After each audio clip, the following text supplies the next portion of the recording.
Hi everyone, welcome to today's video. So tell me this and hit the like button if you have heard this, that if you get good marks in class 10th, your life is set. If you get good marks in class 12th, your life is set. If you get into a good college, your life is set. But unfortunately, many of us believe in this lie and we work really hard to get into good colleges. And when we get into a good college, we find that, you know what, we have figured out success. So let's party, let's smoke a joint, let's get into bad habits. We used to call these people chillam sir or chillam ma'am. And what ended up happening was that people did not constantly work hard and then they subsequently struggled in their career. Now, in this entire chain, add one more link. And the link is that I'm building a business. And if I get funding for my business, then my business is successful and my life is set. And this culture is called as the Shark Tank culture because this show is getting very popular and people are getting into believing this lie that in order to create a good business, you need to get funding. This cannot be further away from the truth, and this is especially applicable to people who are right now working in a corporate job. They want more flexibility, freedom. They think about that I will quit my corporate job, start a business and get more freedom. But then they start believing in this entire thing that, you know what, now I need to get funding for my business. The moment you pick funding, there are a lot of headaches associated with it. So on today's video, I'm going to discuss three specific things. Number one, that what is the good and bad aspects of this Shark Tank culture and raising money culture. Number two, if you are deciding to quit your corporate career or not sit for placements, then how you should think about starting a business and what are some of the key business ideas or principles that you should know. Third and finally, what are 5 or 6 key low budget or zero budget businesses where you can kickstart your entrepreneurial journey? Obvious question will come that Akshat, what is your qualification to speak about that topic? Okay, so I have done an MBA from a really good institute. It is usually considered as top 3 best institutes in the world. I have also worked with BCG, Dalberg, which are considered to be top management consulting firms where I have helped a lot of companies. I myself have started a lot of cash flow positive businesses. One of my business does more than $1 million profits every single year and it is an unfunded business. It's a bootstrapped business. On top of that, I invest in different companies. So that gives exposure and experience of investing in funded startups. So to cut the long story short, I have this wide viewpoint which I can share with you. I'm not trying to say that, you know what, just take my advice. Please go and research further on this topic. But at least whatever I'm speaking from practical experience. So point number one, what is the good and bad aspect of the Shark Tank culture? Okay, so what is the Shark Tank culture? It is that, hey, in order to create a good business or a successful business, you need to raise money. So that is how I am defining Shark Tank culture. What is the good part of Shark Tank culture? It's fairly simple that the show has garnered a lot of views. It has created a discussion about entrepreneurship in India. It has made entrepreneurship mainstream. People aspire to become entrepreneurs. So all these are positive affirmation points for the entire entrepreneurial ecosystem in India. And the show has done a wonderful job and I'm personally very thankful to the judges. I highly and deeply appreciate and respect them. On top of that, if you are pitching on Shark Tank, it gives you more visibility for your business. Your business might be struggling and many of these small pitches go viral and it creates a lot of business for small entrepreneurs. So that is a wonderful part about the entire ecosystem associated with Shark Tank. Now, fortunately or unfortunately, it is a TV show and there is a lot of drama associated with it. So sometimes we get detached from the reality. This is a point that I hopefully everyone can have a healthy discussion about. So that creates a lot of negative repercussions. The first negative repercussion is that people just generally end up assuming that good business is equal to funded business. And if your business is not funded and if it is not raising VC money, then you don't run a successful business to begin with. Now, this cannot be further away from the truth because right now, one of the best businesses, which I would say is beating the businesses of even Shark Tank businesses, is Zerodha. And it is not a funded business. It is a bootstrapped business by Kamath brothers and they are doing wonderfully well. And you tell me in the comment box whether you think that Zerodha is a much better business compared to any other shark business that is out there. My personal vote would be with Zerodha. So the point that I'm trying to drive home is that it's not as if that in order for a business to become successful, it needs to be a funded business. There are a series of unfunded businesses or bootstrapped businesses that are doing wonderfully well. The second problem that I'm seeing right now with the Shark Tank culture is, and I get so many messages that, you know what, Akshat, I'm running a startup. Can you invest in my startup? I am trying to build a startup. Can you invest in my startup? How do I raise funds for my startup? people have not even figured out the business idea and they want to figure out how to raise funding. So people are prioritizing funding or raising funds over figuring out a business idea or executing that business idea first. And this is a bad proposition. Why is it the case? Because if you are going to a VC just with an idea, you are going to lose a large part of your equity. See, any shark, whether they are investing in a business or any VC who is investing in any type of startup, what ends up happening is that if your startup has a lot of risk, if it is unproven, even if you have a good profile, and if you're going to a VC just with a business deck with nothing to prove, first and foremost, it is highly unlikely that you will get funded. But even if you get funded, you are going to get horrible terms. You might end up losing a large significant chunk of your company in the initial round of investing itself. So that leaves you with no incentive to work hard for your own company. So that's the entire point, that please do not believe in the fact that only funded startups are good and unfunded startups are not good. Now, on top of this, what ends up happening is that if you're raising money for your startup and if you're picking funding, then you become responsible for your investors. They will have a lot of say in your startup, what type of products you should launch, how you should market it, what type of marketing you should do, whom you should hire on board. So there are a lot of restrictions that are put on your head. Now go back and think about it, that why did you get into the entrepreneurship space to begin with? Answer of many would be that, you know what, I just wanted like a nice comfortable life. I wanted to make money. It's not as if that I wanted like this high stress job again. So you quit a high stress job, which was a corporate job. You moved on to entrepreneurship. You picked a fund and made your life even more hectic. So please understand that once you are picking funding for your startup, it becomes a nightmare in terms of the control that you have on your business. You will have a lot less autonomy and a lot more stress. So please understand this point before thinking about even raising funds. Now, the final problem that I have with Shark Tank India specifically is that all the judges on the show, and this is not a personal attack on the judges, I highly respect them, whatever they have built.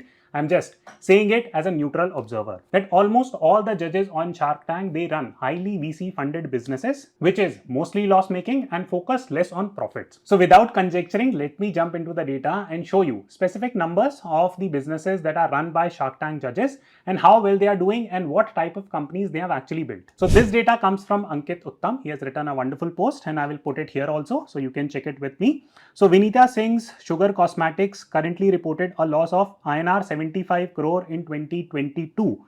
And this company had a loss of 21 crores in 2021. So it's lost almost 3x.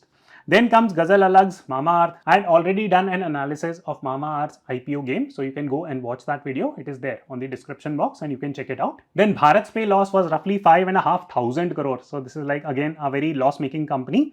Then you have Anupam Mittal and he has started multiple brands and only Shaadi.com is a profitable brand so far. So Piyush Bansal's Lenskart had a 100 crore loss this year and Amit Jain's Car Dekho had a 250 crore loss this year. So the point is that except for Aman Gupta who runs Boat, which has been a profitable startup for a substantial future, almost all the other sharks are running loss-making businesses. Now you'll say that Akshat, that is how business is built. The answer is no, even shark businesses are not necessarily built that way. That is the precise conversation. For example, if you consider Shark Tank US and if you check Mark Cuban's multiple businesses, you will find most of them to be profitable. Second key point, one of his prominent business is Dallas Maverick, which is an NBA team. It's a basketball team. And here are the numbers. Here are the valuation numbers. And you can see that this is a multi-billion-dollar enterprise. And on top of that, year after year, Dallas Maverick has generated positive income. So the reason I gave you this background is that because you might be watching these people on the show and you will see that, you know what, this is what the definition of a great business is. That you just scale, you just generate revenue, you forget about profits. That is not what necessarily a good business or even a business. It might work for a lot of people. I don't know. I'm no expert there. I have not built a unicorn. Neither do I have any plans of doing that. But to cut the long story short, if you're just dabbling into the space of entrepreneurship, please understand the fact and you tell me in the comment box, which option will you like? 100 crores in your bank account or a valuation of $1 billion? Which one would you prefer? So you tell me, I would love to read your responses. But the summary is that there are multiple types of businesses and if you're just starting out, it is absolutely not necessary for you to gravitate towards businesses which are revenue generating but extensive loss making. There is a lot of stress that comes with running these type of funded businesses. So please understand that point. And now you might have a natural question that, okay, fine, if I'm not going after funding and prioritizing funding, then what are the options that I should look at, especially if I'm in a corporate job or if I'm a student and I'm looking to start experimenting with entrepreneurship. Okay, so here are 3 key terms that you should understand, and it will give you at least a basic clarity in which direction you should go. So first and foremost, you must understand what are funded businesses. Second, you must understand what are bootstrapped businesses and in what circumstances do they work. And third and finally, you must also understand solopreneurship business models. So let's go through each. So first and foremost, let's quickly touch upon funded businesses. I've already spoken a lot, so let me aggregate some key points. So funded businesses is that when you go to a VC or an angel investor and ask that, bhai sahab, benji, paisa de do, and if you give me money, I'll be able to build my business and grow from there. You also get some strategic help from these big investors. What strategic help? I don't know, but that is the entire concept of funded businesses. There are specific companies, for example, Sequoia is there, Matrix Partner is there, bunch of other VCs that go and invest in these type of startups. So this is the simplified definition of funded startups, that a startup which get funding for these type of people, they call them funded startups. And every round the valuation grows. And sometimes you will hear that, some company has become unicorn and then suddenly it goes to zero, for example, FTX. So the point is that don't confuse valuation with the revenues or profits of a company. The valuation can be in billions, but the company can actually be making 1,000 crores of losses. Who does the valuation? Well, that's a made up exercise. I will not get into that. But many of you might be interested in creating these type of businesses. So first and foremost, you must understand that if you are experimenting with a business idea that requires a lot of research and development, R&D cost, then probably taking funding might be necessary for your business. Let's make an example. So let's say that you're trying to develop a new iPhone or a new hybrid phone which involves like artificial intelligence, machine learning and whatnot. So it's a new piece of technology. You might not have the money with you. So in order to develop that technology, you might have to invest crores and crores of money. So of course, taking funding becomes important for you. So if your business is R&D focused, makes sense that you need to go and pick funding. Now people want to start a photography business and they say, the funding I then I'll start my photography business. Now that does not require like crazy amount of funding. If you have 1.5 lakh rupees, you can go and buy a camera and you can start your photography business. Now if you don't have that much, you can also take consumer loan to start your business. Now why do you want to bring investors in such businesses? It does not make sense. The second reason to raise money for your business would be that if you are in a space which is either scale up or die. For example, Instagram is a classic case. You would not use 500 apps on your phone to share photos, videos, whatnot. You are only going to use maybe 1 or 2. So Instagram is a scale or die because people are not going to install 500 apps for photo sharing. That is what Instagram does. So if you're creating an Instagram-like business and you need to scale very fast, because if you don't scale very fast, some other competitor might copy your business model and scale very fast and your business dies. So in these type of businesses, for example, Zomato, raising money is critical because it's a network-based business. Facebook is a network-based business. Instagram is a network-based business. Now, many businesses, I don't get a sense. Now, if you're starting like a cosmetics businesses, do you really need to scale that much that fast? Now, if your product is good, then people will use it. Word of mouth will spread and your business will grow. Now, third and final point to raise money is that if your business require capital expenditure, if for example, you are trying to compete against Adani ji, Adani ji is building port, I will also build port. Now that is a capital intensive business and you will have to spend crazy amount of money in order to make or scale that business. So these were not complete points, but I hope that you got the perspective that if you are trying to create a scalable business, then probably taking VC money makes sense. Now comes the second category of business which you should be more concerned about are bootstrapped businesses.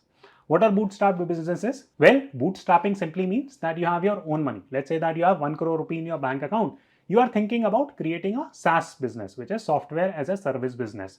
You can pick that 1 crore rupee, you can spend it, develop the software, then get it to market, get it to scale, spend some money on advertising, and you have your company running. So you're not losing any money. Again, a classic case in point of a bootstrapped business would be Zerodha, that they spent their own money in terms of doing R&D for the product, doing marketing, initial marketing for the product, building a distribution team, hiring a few people.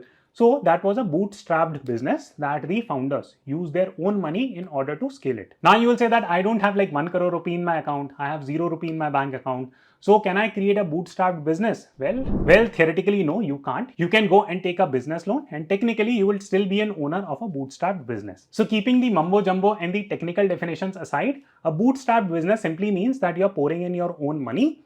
Because you are pouring in your own money, you have a lot of control.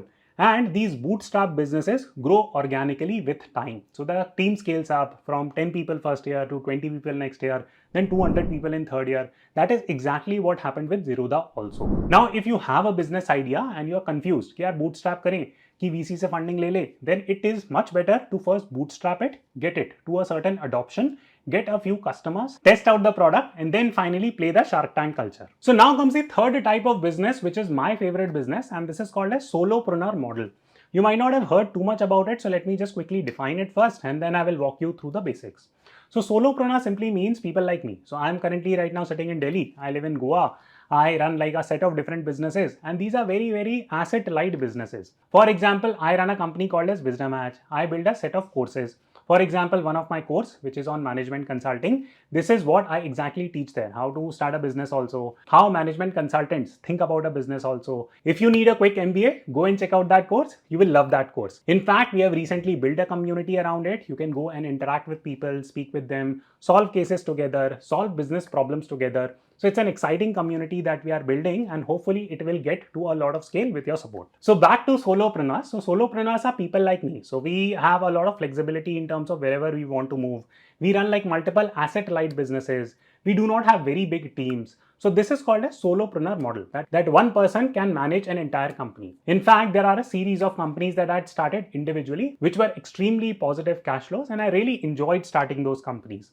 For example, I started an MBA admissions consulting company. It was a one-person company that I ran. It was a highly profitable business. In fact, if you are thinking about quitting your corporate job and getting into entrepreneurship, then solopreneur model works the best for you, because you would not have to manage like very big teams.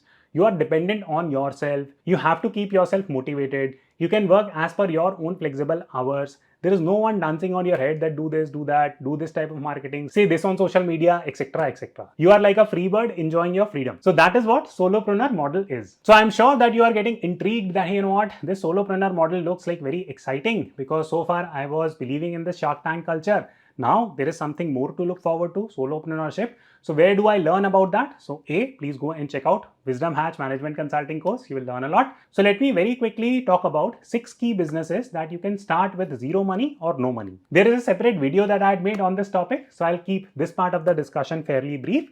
And I will quickly walk you through 6 business models which do not require a lot of money from your side in order to get started. So the first model is called as content creation model. For example, I am a content creator. That is one part of my business that I do. So I create content on YouTube. I create content on LinkedIn, Twitter, bunch of other different platforms. So basically, I talk about entrepreneurship, finance, management consulting, careers in general. So that is the type of information or content I create. So if you have a clear understanding what type of content you want to talk about, then you could consider creating content either in written format via Twitter and LinkedIn, or if you are okay with video speaking, then you can get on YouTube. The problem right now is that the content creation space is getting highly competitive. So making money from this space is a difficult job. Then you will have a natural question कि ठीक है यार अब content create नहीं कर सकते तो क्या कर लें? Okay, so you can go and manage content creators. For example, content creators like me or people who are just starting out, they might require a lot of help. They would be looking for managers. They might be looking for social media / community managers. They might be looking for virtual assistants. They might be looking for people who can help them manage their contracts or read their contracts. They might need help in terms of figuring out how to get sponsorships, whatnot, right? So a bunch of challenges that creators have. So you can go and help solve those challenges. For example, when people initially start on social media, they are putting in a lot of money. For example, editing mein, research mein, vagera vagera. So they are losing money at the front. Now, how will they benefit if they are getting some kind of sponsorship? So this is called as managing content creators. This is a second idea where you don't have to spend literally any money to get started. Third key business is that you manage an agency or manage other agencies. For example, this is simply an extension of the second step. That for example, you contacted me. You brought me like 2 contacts, hypothetically speaking. Then you went to second content creator. You helped them manage their 2 more contracts. Then you went to the third creator. You helped them manage their 3-4 more contracts. So what you're doing is that you are now managing 4-5 content creators. So what have you done? You have created an agency. So that is your agency. On top of that, you can go and contact 3-4 more agencies. Yeah, मेरे पास contract है that, you know what, I have this brand. Do you want to tag along? So you might be managing other agencies also. Okay, so now you might have a natural question कि यार I don't know about all this content creation, digital space, whatnot. सब नया है, I don't understand it. So is there like some physical traditional model that you can speak about?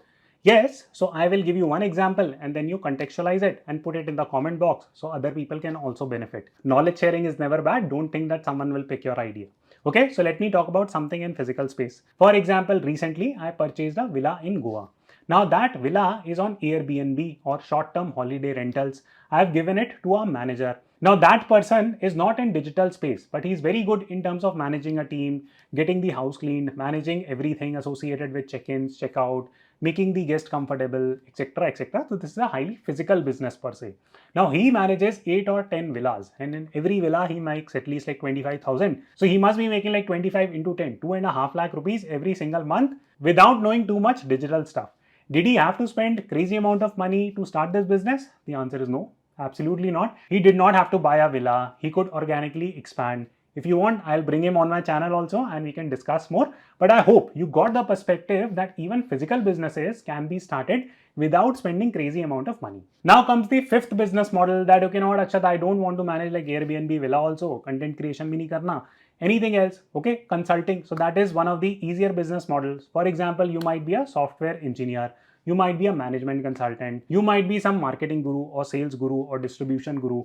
You have a specific skill, right? Now all you simply need to do is that go on LinkedIn, talk about your field, give some insightful points, and towards the end of that post, just simply say that, hey, I have learned a lot of marketing in my last 10 years of corporate career. You can book a one-on-one call with me here, and put the link and direct it to your website. And website you can easily make by going on a platform and designing it yourself. You don't even need to spend even 20,000 rupees to get your website made. So there you go. You have a consulting business at play without spending much money. Now you might say that, you know what, no digital for me, no Airbnb for me. I don't even like to talk to people. What can I do? Okay, so you can do product. For example, let's say that you are a chef and you love making pastries. You make very good pastries. You will scout the market. You will figure out कि यार pastry नहीं अच्छी मिलती यहाँ पे आसपास. I will make my pastry. Go and contact 5 pastry shops or open something from your home only. So what are you doing? You are making a product called as pastry, which is beating the market. Similarly, if you are a software developer, you don't like people too much. So what can you do? You can sit and develop a product. For example, a classic case in point would be something like Calendly. Now software engineers and developers can comment more. How difficult was it to build that product? According to me, it was not too difficult. It's a simple scheduling app that someone made and made crazy amount of money and must be making millions now. So to cut the long story short, the summary of the video is that, see, it's not always about creating funded businesses कि funding मिलेगी तभी हम successful होंगे. It is like our class 10th 12th वाली story again that, you know, class 10th में अच्छे number आएंगे तो your life is set. Class 12th में अच्छे नंबर आएंगे, life is set. Funding मिल गई business की, life is set. No, it's nothing like that. That's one. Second, in terms of entrepreneurship, please understand why you are doing it. If you are quitting your high stress corporate job to get into entrepreneurship, please dabble with bootstrapped ideas. Please dabble with solopreneurship based ideas. I have discussed a lot. Finally, please don't be influenced by Shark Tank culture. They are doing a lot of wonderful things, but that is not the only thing in the entrepreneurial domain. I hope you enjoyed this conversation. Please press the like button so that this video reaches out to more people. Share it with your friends who are struggling in their career, and I will see you the next time.